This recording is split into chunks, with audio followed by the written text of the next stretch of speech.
हृदय स्पर्शी कहानी सुहागन की बिंदी। बाहर फेरी वाला आया हुआ था। कई तरह का सामान लेकर बिंदिया, कांच की चूड़ियां, रबर बैंड, हेयर बैंड, कंघी, कांच के और भी बहुत सारे सामान थे। आस पड़ोस की औरतें उसे घेर कर खड़ी हुई थीं। काफी देर तक बाबा गेट पर अपनी लाठी टेक कर खड़े रहे। जैसे ही औरतों की भीड़ छंटी, बाबा अपनी लाठी टेकते हुए फेरी वाले के पास पहुंच गए और उसका सामान देखने लगे। शायद वे कुछ ढूंढ रहे थे। कभी सिर ऊंचा करके देखते, कभी नीचा। जो देखना चाह रहे थे वह दिख नहीं रहा था। हैरान परेशान बाबा को फेरी वाले ने देखा तो पूछा, कुछ चाहिए था क्या बाबा आपको? पर बाबा ने सुनकर अनसुना कर दिया। धीरे धीरे लाठी टेकते हुए फेरी के ही चक्कर लगाने लगे।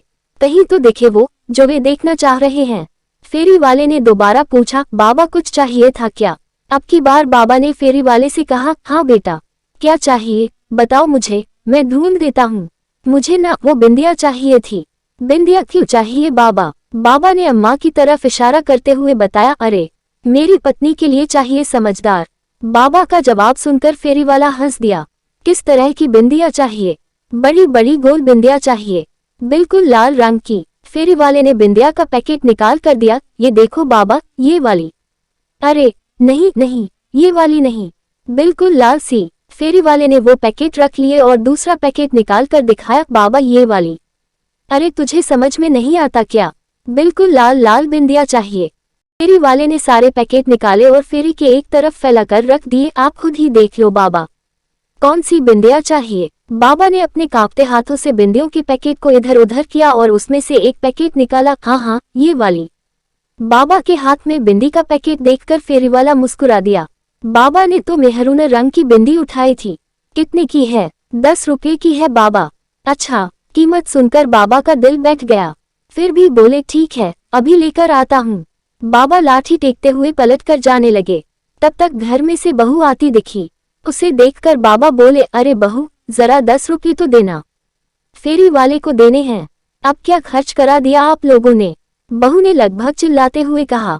अम्मा के लिए बिंदिया खरीदी थी, उसकी बिंदिया खत्म हो गई थी, कई बार बोल चुकी है। बाबा ने धीरे से कहा, बस बस, आप लोगों को और कोई काम तो है नहीं, बेवजह का खर्चा कराते रहते हैं। 70 साल की हो चुकी है अम्मा, क्या अभी भी बिंदिया लगाएगी? इस उम्र में भी न जाने क्या क्या शौक है। देख बेटा, बात शौक की नहीं है, अम्मा भी सुहागन है, इसलिए उसका मन नहीं मानता। सिर्फ 10 रुपये ही तो मांग रहा हूँ, अंदर जाकर दे दूंगा। कहाँ से दे दोगे? जो पैसे देंगे वह भी तो मेरे पति की ही कमाई है, मेरे पास कोई पैसे नहीं हैं। इतना कहकर बहू बड़बड़ाती हुई अंदर आ गई।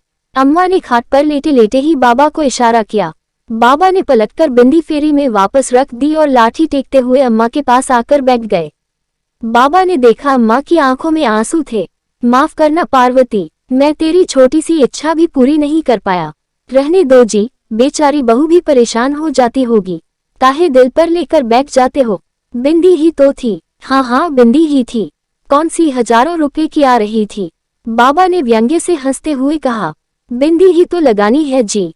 एक काम करो, पूजा घर में से हिंगू ले आओ, उसी से लगा देना, पर आज अपने हाथों से बिंदी लगा दो। बाबा ने अम्मा की बात सुनी और फिर लाठी टेकते हुए पूजा घर में गए। थोड़ी देर बाद बाबा हाथ में हिंगू लिए अम्मा के पास पहुंचे। लो पार्वती, उठो, मैं तुम्हें बिंदी लगा देता हूँ। पर अम्मा में कोई हलचल न दिखी। बाबा ने दोबारा कहा, पार्वती, ओ पार्वती, सो गई क्या? तेरी बड़ी इच्छा थी ना बड़ी सी लाल बिंदी लगाने की? ले देख, मैं हिंगू ले आया हूँ, अब बड़ी सी लाल बिंदी लगा दूंगा। पर तू बैठ तो सही। पर अम्मा बिल्कुल शिथिल पड़ी हुई थी, शरीर में कोई हलचल न थी। बाबा का दिल बैठ गया।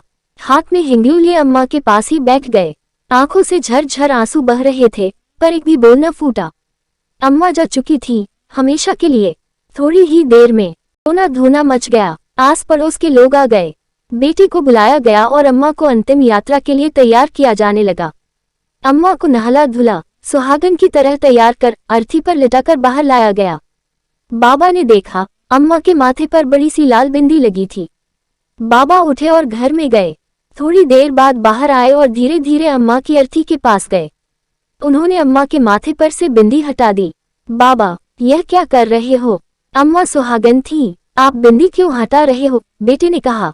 बेटा, उसका पति बिंदी खरीदने की औकात नहीं रखता था, इसलिए हटा रहा हूँ। सुनकर सब लोग अवाक रह गए। बहू शर्मसार हो गई। सबने देखा बाबा अपने हाथ में लाए हिंगलू से एक बड़ी सी लाल बिंदिया अम्मा के माथे पर लगा रहे हैं। थोड़ी देर बाद बहू की चीत्कार छूट गई। बाबा भी अम्मा के साथ हमेशा हमेशा के लिए लंबी यात्रा पर रवाना हो गए थे।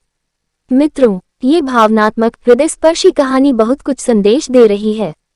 अपने समाज में सिर्फ 2-4% बुजुर्गों की स्थिति ही परिवार में सम्मानजनक है। कहीं इसका मूल कारण संयुक्त परिवार का एकल परिवार में रूपांतरण, नाते रिश्तों की समाप्ति, धन लिप्सा की अंधी दौड़ एवं लड़के लड़कियों का पढ़ लिख कर सबसे अधिक जानकारी व बुद्धिमान होने का झूठा अभिमान, किताबी ज्ञान का होना परंतु व्यवहारिक ज्ञान की कमी होना तो नहीं। कृपया हम सभी एक छोटा सा प्रयास करें, अपने घर के बुजुर्गों का उचित सम्मान। सभी को एक दिन बूढ़ा होना ही है। माता पिता के न रहने पर ही उनका महत्व मालूम पड़ता है। इसलिए पश्चिमी देशों का अनुसरण न कर हम अपनी भारतीय संस्कृति का अनुसरण करें। कहानी पसंद आए तो चैनल को लाइक, सब्सक्राइब और शेयर जरूर कीजिए।